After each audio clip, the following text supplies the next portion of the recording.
All right, this is our next episode of True Wrestling Fans Discussions, continuing our Saturday night's main event review series. It's Saturday night's main event 11. I'm your host, Mike. I'm Frank. Let's get into this one, man. This was our post WrestleMania 3 Saturday main event, the aftermath of that.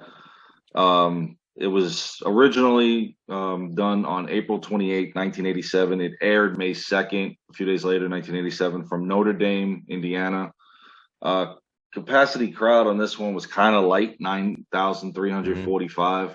I mean, the card was a little lackluster, to say the least, but it was still somewhat entertaining. Yeah. They even got into videos, Bobby Heenan. I'll get to this a little bit. Trying to prove that Andre was the champ. And I mean, if you look at it, he has an argument. It was close. We'll talk about that in a sec. Opening match of the night was Jake the Snake Roberts versus the Ugandan Giant Kamala, and they were showing prior to this that Jake had a feud going with Honky Tonk Man. They showed the snake Yeah. pit that Honky had hit him with the guitar. Yeah. So, And Kamala was afraid of snakes like everything else. And Fuji was now brought in to help him get through that fear.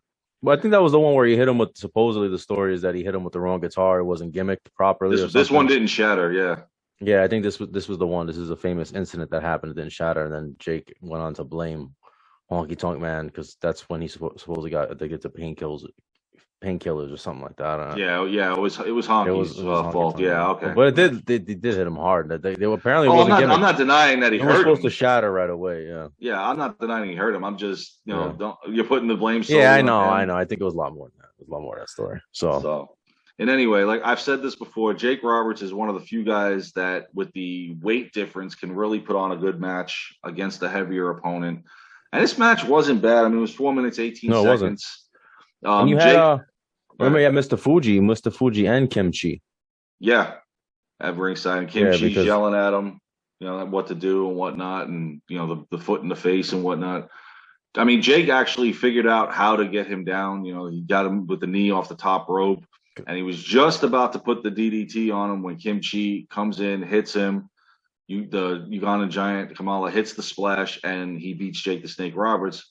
And then lo and behold, I'm watching this again because I had forgotten this one, and I'm like, why is Kim Chi stripping? Go to find out, it's the Honky Tonk Man yep, dressed up as in Kim Chi. So disguise. I thought Yeah, that was pretty cool. To get to further the feud between the two. So, and Jake would get his revenge later on in the night. The next match on the card was this finally ended the feud. Thank you, Lord.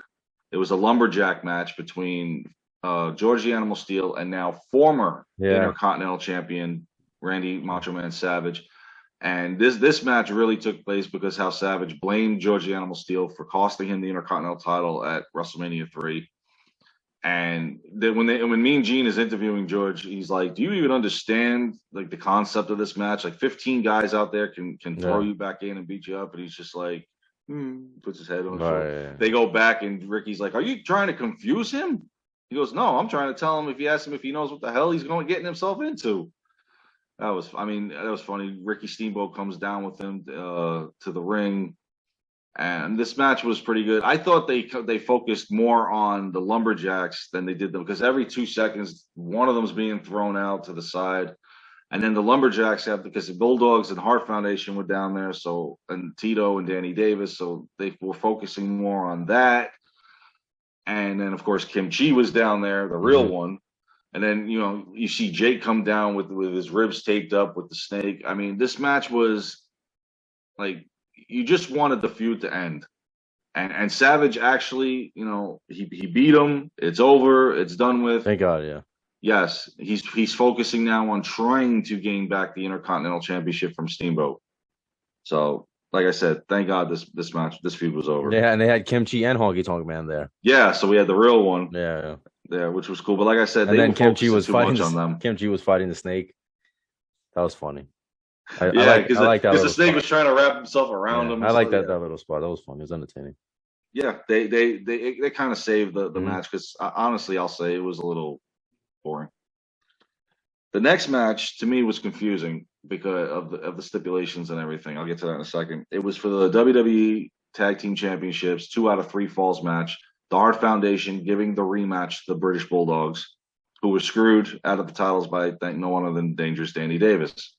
So Davis was down at ringside with them, and of course the Bulldogs brought Tito Santana and Matilda, and I loved how Matilda got a hold of Jimmy attacked Jimmy. I like how, I don't know if it was before or after the match. I think it was before the match that Dangerous Danny Davis attacks Mean Gene. He's like gonna go he's gonna go strangle him, right? Oh yeah, that was right before the match. It was right before the match. We're doing the interview. Yeah, I'm like, oh, isn't that cute, Danny? Yeah. Sorry, but you're one guy Mean Gene can be. That was funny. That was funny though. But I love the Matilda. She's got a hold of him, and then she's trying to chew on the megaphone, and I'm like, "You go." That was cool. Girl. That was funny. Yeah. So I got a special place in my heart. I love Bulldogs. So every time they brought Matilda down, it was always awesome. As a kid. Yeah, definitely. So I mean, the first fall goes to by disqualification. Mm-hmm. Now, okay, we all know that if you win by disqualification, that you win the match, but you don't win the titles. I don't know why they don't change that rule for a 2 out of 3 falls championship match, because technically they won the first fall. Now, if they got disqualified, why even go on with the rest of the match? It makes no sense, because the Bulldogs won both falls 2 in a row, and yet they don't win the tag titles, and everybody's cheering like they did. And meanwhile, there was a disqualification in this. So now, why not after the first fall say there was a by DQ? Now. Well, the Bulldogs can win the match, but you won't win the titles. Well, the reason why they don't say that is because they wanted to disappoint everybody at the end. It's just to get more heat. I see. Yeah, it's just to get more heat. Make any sense? No, it makes zero sense. But it's just about getting heat. Yeah, Ventura is the one who delivers it. He's like, he starts laughing. He's like, "You can't win the titles." Because the Hearts ran away with the belts, and it was Danny Davis that interfered, that got the disqualification, and then Anvil got pinned in the second fall. And I was really shocked to see that the Hart Foundation went 2 and out.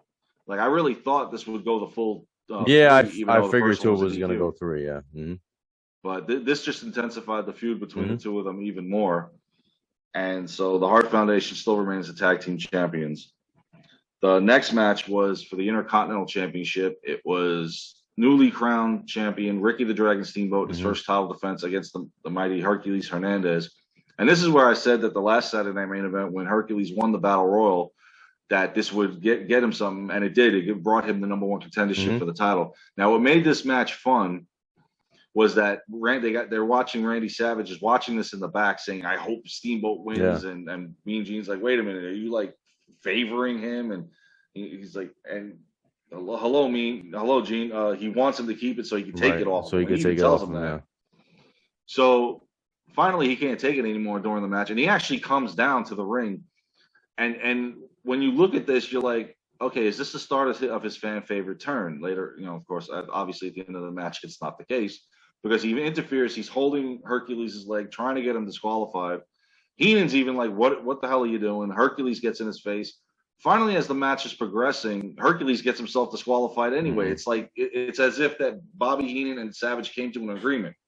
I just like the commentary, though. I like the commentary by Ventura because he hates Joey Morella. So he's like going off on Joey Morella. He always went off on Joey Morella. Because remember, he even said that who was the referee in the main event? It was Joey Morella. Joey Morella at WrestleMania 3. Yeah. Jesse was awesome on the mic. Well, he didn't like Gorilla's son. What can you say? Yeah. So. But in any event, Hercules uses the chain, choking out Steamboat. He gets himself disqualified, and Savage is looking him over, making sure you think he's looking him over to think that he's okay. Turns out he dropped the elbow on him, so he really wants his rematch. And then, of course, the main event.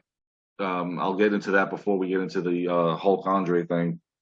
The main event was lackluster. Again, the newly arrived Hacksaw Jim Duggan made it interesting because he swore that if Nikolai Volkov sung his anthem, he would meet the 2x4. Yeah. It was the Can-Am Connection, Rick Martel and Tom Zink versus Nikolai Volkov and the Iron Sheik. And of course, Duggan gets involved in this match repeatedly. I'm wondering when is it that they're going to call a disqualification on this, and they never do. And as the match, he sung the anthem. Duggan comes out. He bought a ticket, so he's at ringside. Gets into the ring, waving the 2x4 around. That wasn't the first time he got in the ring. He got in the ring and involved himself later on. That got the Iron Sheik pinned, and the Can-Am Connection win the match. And the whole time I'm thinking, dude, him just getting in the ring, ring the bell. I mean, what is going on here? Even Ventura was saying that. He goes, "Is this a no DQ match? I mean, what's going on here?" So this is one of the few times you see the Can-Am connection. Again, they were a short-lived team, unfortunately, mainly due to Tom Zink and his issues with his contract in WWE. So that was the end of the matches for that night. Now, the real interesting part of the Saturday main event was Bobby Heenan, of course, in his neck brace. I love that.